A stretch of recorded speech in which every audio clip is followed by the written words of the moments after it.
life is a long highway, and I'm just doing the best I can.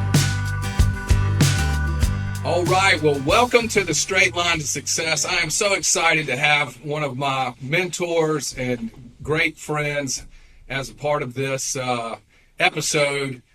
Welcome in to the Straight Line to Success, Darrin Gray. Hello, David. So good to be with you today. Darrin, it is incredible. And, you know, as I think back, I was thinking about how we met back in 2013. You know, Mikey Football introduces me. I'm trying to get Tony Dungy to come, you know, to South Carolina to help mentor some of the young men we've been working with. And he connects me with you. We talk on the phone. And, of course, we didn't work it out in 2013, but in 2014, we met in person at the Combine in Indianapolis, the NFL Combine. And you said to me, like, in 2 seconds, you said, man, this is going to be big. And I tell you, I've been scratching my head. That was 2014.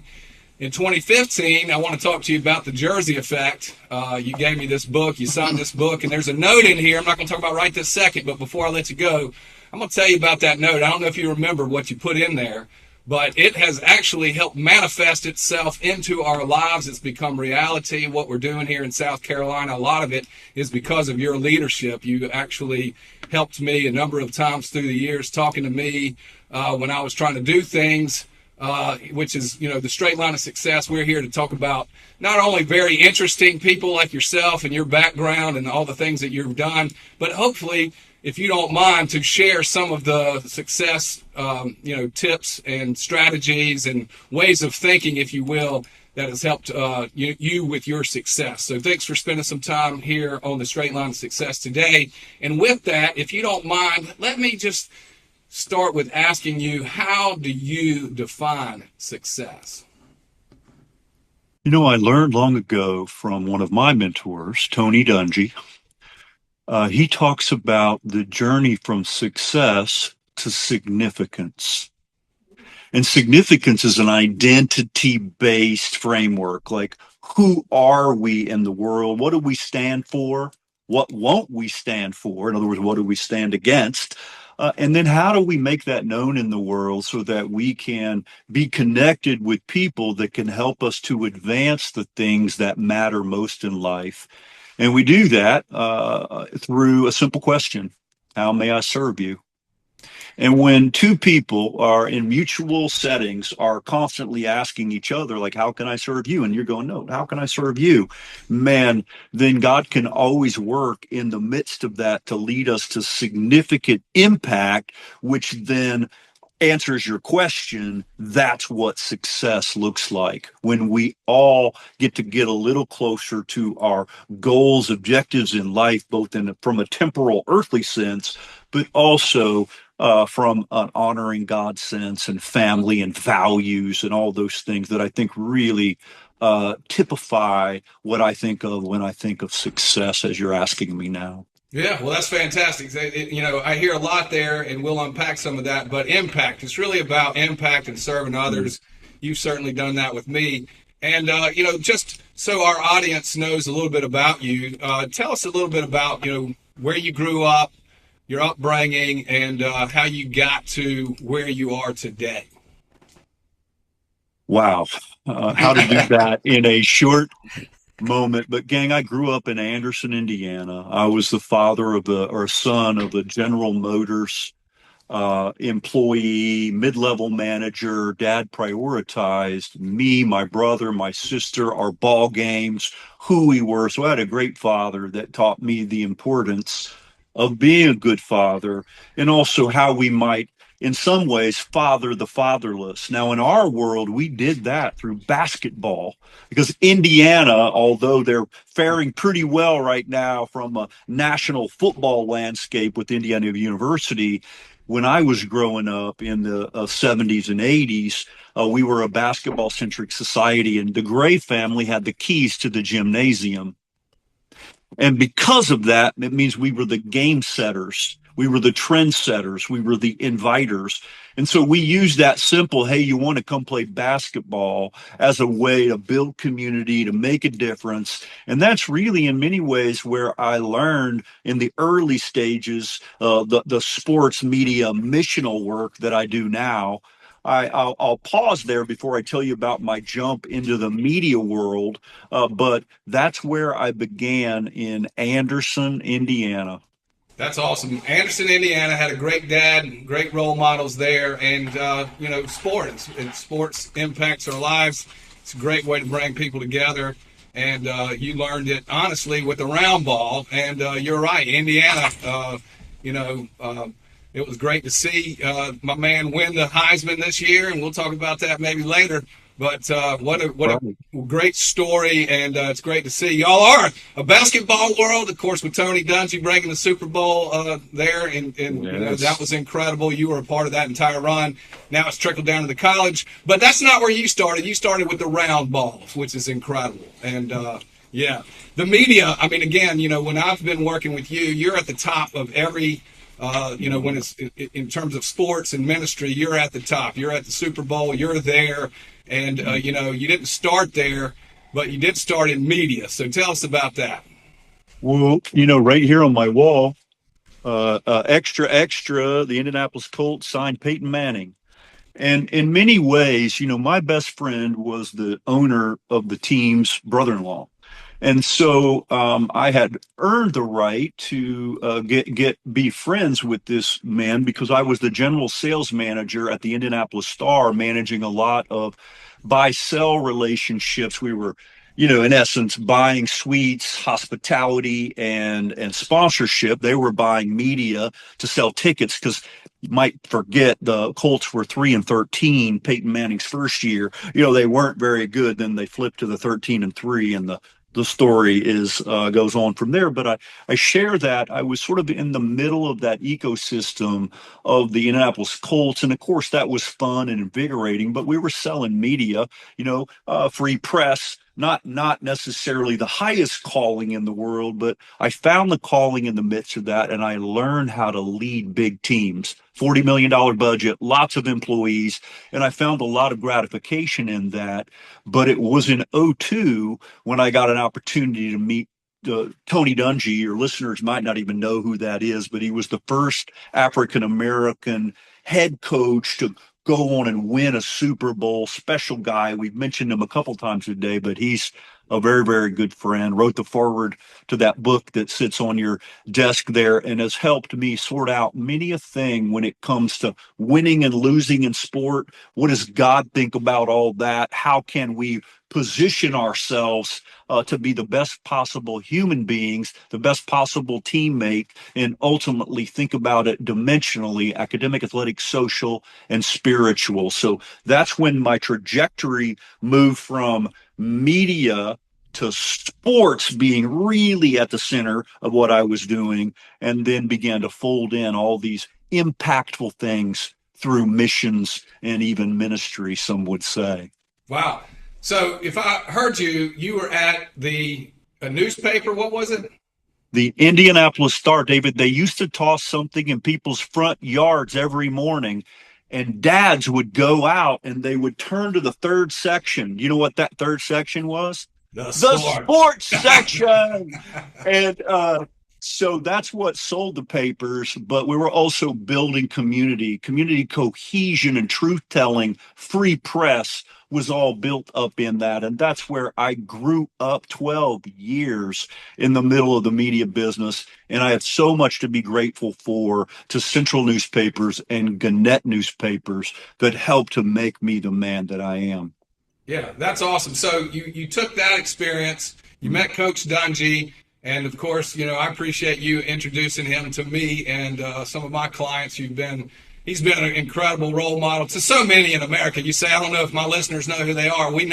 People know who Tony Dungy is, but he's humble like you are, and I appreciate that. But talk a little bit about that Super Bowl run with Coach Dungy, and if that's when I met you. You were doing this thing called All Pro Dad, and really helping which has been an incredible, tool in my life and others, to be strong men. But talk about that a little bit and, the Super Bowl run and what that was all about. Yeah, well, that I had the time of my life. Once I got to know Tony, he was different than other athletes that I had met, and he had a genuine passion to help fathers learn how to be all pro dads. And so there was a small charity based down in Tampa, Florida, where I ended up commuting for 11 straight years. And that sounds hard, but lots of nonstops, lots of well managed schedules so that I could father my own children, but also I could have a platform which I could authentically advocate for. I wasn't an NFL player. I wasn't some grand sports star, but yet I could be a role model from a fatherhood perspective. And not only have I fathered my three biological children, but I also fathered a godchild, Prince Majestic Michael Johnson, and got him up out of his circumstances. And now he's a college graduate, a homeowner, a father, and it's a virtuous cycle. So I say that with authenticity, that All Pro Dad then allowed me a platform that I was able to take a tiny little charity, work inside of a small ecosystem. I was employee number 7.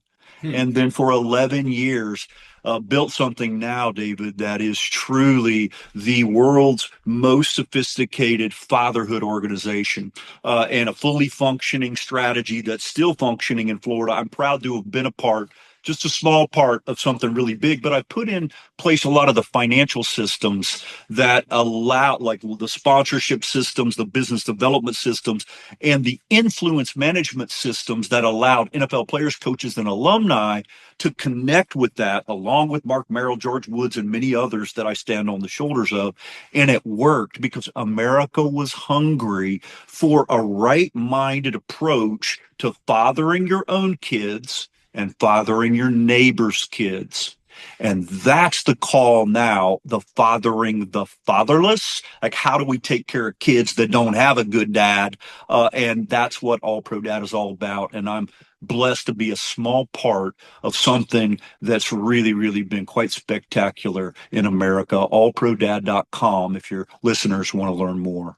Yeah, it's a great, it is a great program. And, you've said a lot there, Darrin, about, of course, working with others that had vision. They had their own vision. They brought you in. They had a lot of success. I mean, the people that you were working with there, they're all great leaders. What is it that allows you to intersect with great leaders like that and to be able to lead that place of intersecting your talents, your media background, some of the economics that you knew how to help bring into the table to marry up with the vision and the influence of like Coach Dungy and his wisdom and the founder there that you mentioned.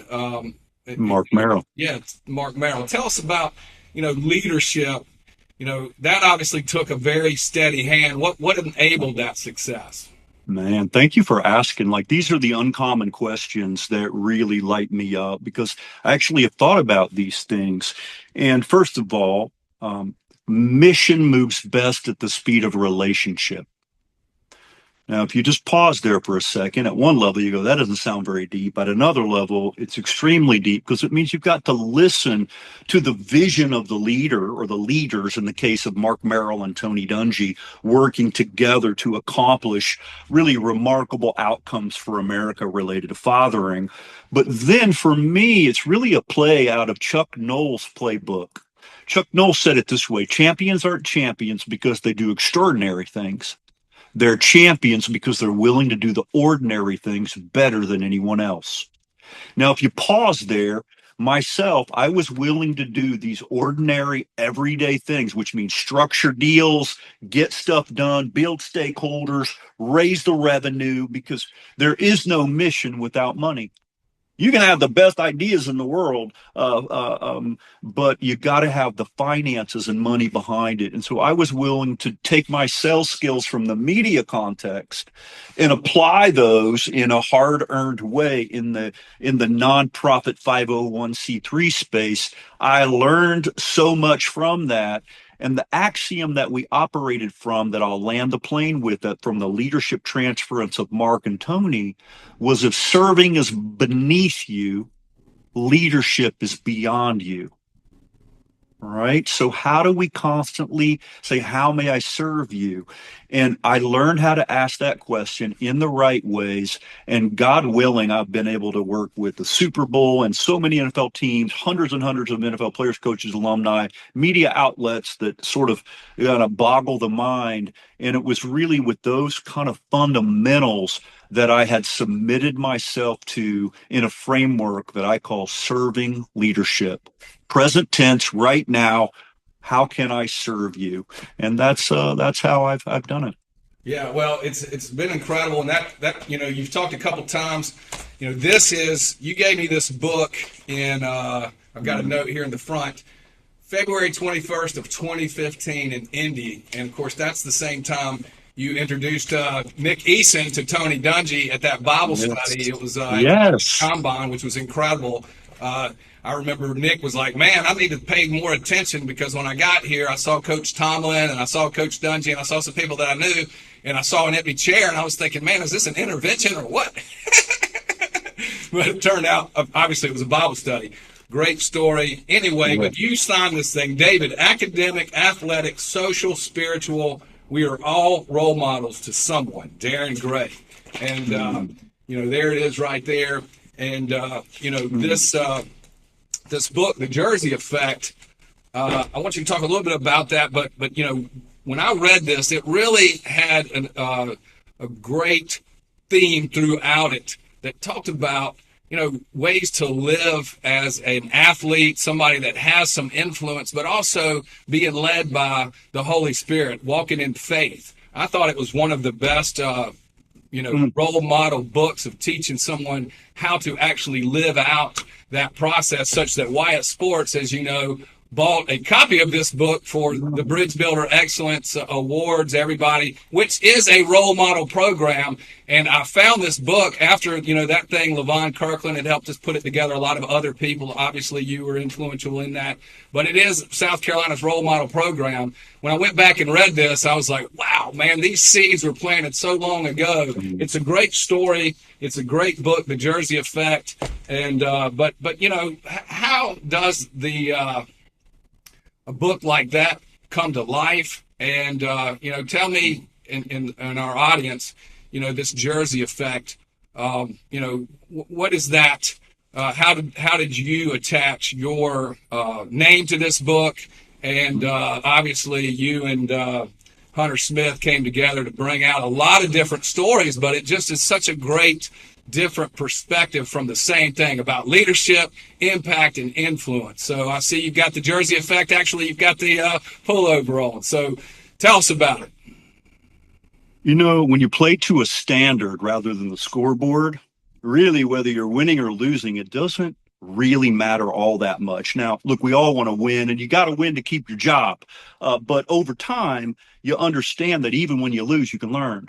And so when you have that framework in place and you understand that we all need role models, we all need somebody that can coach us and guide us, and yet we're all role models to someone else, then, hey, we better watch our ways. We better be attentive to the little things that make a big difference. And so Jersey Effect was a simple reflection of the Super Bowl championship team, that Super Bowl XLI.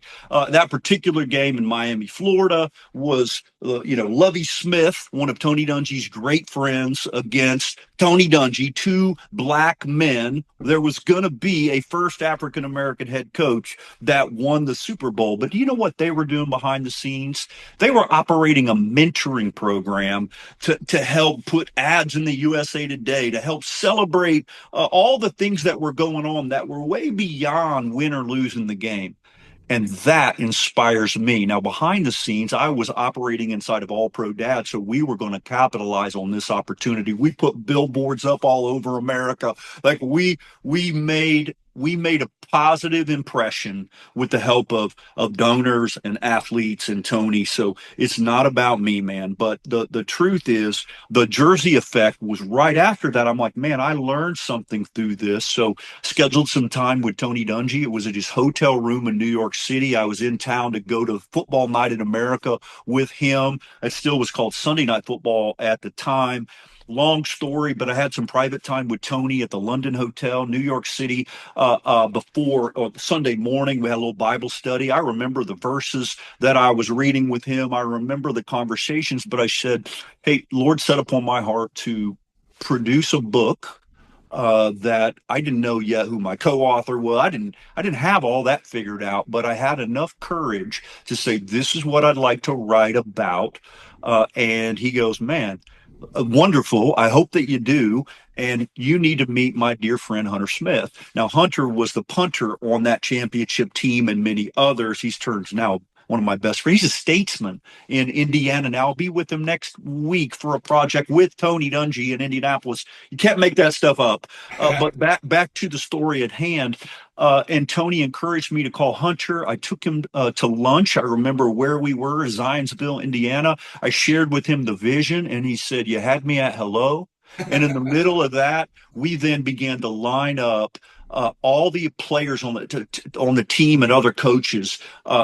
Jim Caldwell, who went on to coach the Colts to the Super Bowl and then coach the Lions. He's now with the Panthers. Tariq Glenn, Justin Snow, all these guys that began to tell us their individual story. Jeff Saturday, who's now one of the great media analysts for ESPN. But to tell that story, we broke it down: academic, athletic, social, spiritual. We call it story mining. We mined for a story that was reflective of God's heart in their life during this peak game. And we heard a lot of crazy things about what they learned from the game, how the game challenged them to take a look at themselves, because it's not the experience that counts, David. It's reflection upon that experience. And so I'll end the story with this. One of those players this week, Ben Utek, was literally communicating on social media about a story that he told me for the first time that I wrote in the book. He was telling that story on his social this week because we story mined. We helped him to frame the story in a consequential way that taught things. Of course, he's smart. He has a clear idea, and he's a dear friend, and I'm glad he's did it. But we were able to help distill some of those stories, let those teachings teach. And then we just really continue to use this role modeling program. It's done very, very well as a bookshelf. Thank you for the kindness of South Carolina Football Hall of Fame for buying the cases and advancing them through Bridge Builder excellence. And it's exactly the hundreds and hundreds of kind of places that I've been privileged to go to speak and to express my own thoughts and realities as it relates to a simple thing like sports and how we all wear a jersey, David. You're wearing one right now. It's a legal jersey with a tie and a white coat because you protect people. You're a role model to people to help move them through their legal things in sports and in other business areas. I do as well in other media formats. We're all role models to somebody. There's no denying it. So are you going to be a good one or are you going to be a bad one? If you get that question answered rightly, man, you can have a lot of influence in the world. Yeah, well, again, man, you can tell my listeners. I know they can tell if you're not watching it. If you're watching it, you can see Darrin and his passion. If you're not, you can hear it in his voice. And you've just done an incredible job, again, helping bring things together. Mm-hmm. Obviously, the folks that you're talking about, they're at the top of their game. They're the most successful people. Mm-hmm. And, I remember our buddy Sam White. I asked Sam one time, I said, Sam, what is it about, that you taught Joe Montana? Tell me what you taught Joe Montana. And Sam, without missing a beat, said, it ain't about what I taught Joe Montana. It's what Joe Montana taught me. And I hear that same sort of attitude coming from you. And you have a gift. You have a gift of framing, messaging, and you've helped us at the Football Hall of Fame and, of course, Wyatt Sports for trying to get our message out and help that. So thank you for that. And, Darrin, we talk about success and you've obviously been there, and I appreciate your time today. I want to talk to you on the next episode. I'd like to get you to stick around one more episode, if you will. And I don't want to tell all the listeners everything about that, but, set it up a little bit. What are we're going to be talking about? It's an incredible thing. It's NFL related. set the stage, and then we're going to wrap up for this segment. Well, first of all, thank you for allowing me to be on this segment and talk about my own journey from success to significance. But next, I understand we're going to talk about Super Baskets of Hope. Your listeners can learn more at superbasketsofhope.org. And this is Tony Dungy, Kurt Warner. Let me start over. This is Super Baskets of Hope, superbasketsofhope.org. Tony Dungy, Kurt Warner, Demario Davis, Lorenzo Alexander. It's really a who's who of NFL players, coaches, and alumni that have come together to help serve in children's hospitals across America leading up to the Super Bowl. It's the most touching story that you ever want to hear, and thanks for highlighting that on A Straight Line to Success. Absolutely. Well, Darrin Gray, my pleasure today, our guest on the Straight Line to Success. We just got a little bit of your story today, but want to thank you so much for being here. Is there anything that I should have asked you that I didn't that you want to say before we let you go this week? Safe, that's, David, the thing that I would say is a ship. Hey, David, the thing that I would say, a ship is in the safe harbor. I'm going to pause just for a second and gather myself. Yeah, absolutely. Take your time. Again, Darrin Gray, you have been incredible with us today with your time and your experience. Is there anything before I let you leave that you want to share with our audience? No excuses, no explanations. You want to boil down Tony Dungy's teaching to me, there it is. It's like at the end of the day, we are what our character produces. And for me, it's an honor to share that character with you through this podcast. And no excuses, no explanations. We're here today to teach and to learn. Thank you for your influence on me and for the opportunity to serve today. Awesome. Well, my friend Darrin Gray, my mentor, we're so happy to have you with the Straight Line to Success, and looking forward to having you come back next week to talk about Baskets of Hope. That is an incredible story as well, so I can't wait to bring you back. Tune in, and thank you so much for being a part of the Straight Line to Success. We want you to enjoy your straightest line you can have to success. So thank you so much. Join us next time. Here we go. Life is a long highway and we're doing the best we can. Everybody do your best, come on.